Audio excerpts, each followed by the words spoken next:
rire en se disant mais ils sont fous ces Américains. Sauf que quand on regarde chez nous, malheureusement, on n'est pas en reste.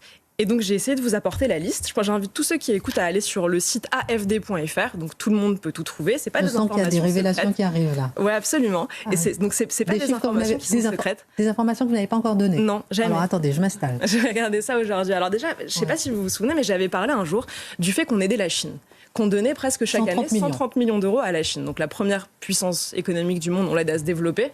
Ça ne manque pas de saveur, alors que chez nous, on manque de tout. Et donc je me suis dit, mais alors comment on l'aide ? Qu'est-ce qu'on a réussi à inventer pour aller donner concrètement de l'argent à la Chine ? Je vous lis quelques projets. Le premier, restauration écologique du district de Pignan, province du Fujian, désolé pour la prononciation s'il y a des sinisants chez vous, en Chine. Le but, améliorer l'environnement écologique et le cadre de vie des habitants du district de Pignan en ramenant la nature et la biodiversité dans la ville. Modique somme de 40 millions d'euros. On est engagé sur ce projet jusqu'en 2042. Ça a été signé en 2022, donc sous Emmanuel Macron, source toutes les sources. Deuxième projet, protection de la source du fleuve Kianjiang et du développement urbain durable de Kaiyuan.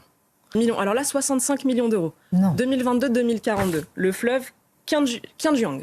Avec l'argent des Français, votre argent. Troisième exemple. Institutionnalisant en Jordanie et mettre à l'échelle, tenez-vous bien, la budgétisation sensible au genre. Budgétisation sensible au genre, on ne sait pas trop ce que ça veut dire, mais c'est 151 millions d'euros.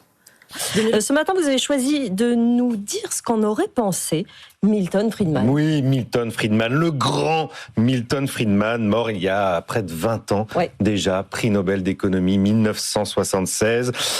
Lui conseillait de regarder une chose et une chose seulement en termes de finances publiques, c'est le niveau des dépenses. Pourquoi ? Parce que, disait-il, il n'existe pas de budget déséquilibré. En réalité, à la fin des fins, le contribuable finit toujours par payer, alors que ce soit par des taxes très directement, évidemment, ou indirectement, sous forme d'inflation ou par l'emprunt. Et là, je rappelle que la charge de la dette va quand même atteindre 67 milliards d'euros cette année et devrait même grimper à 112 milliards d'ici 5 ans. C'est ce que nous a dit la Cour des comptes il y a quelques jours.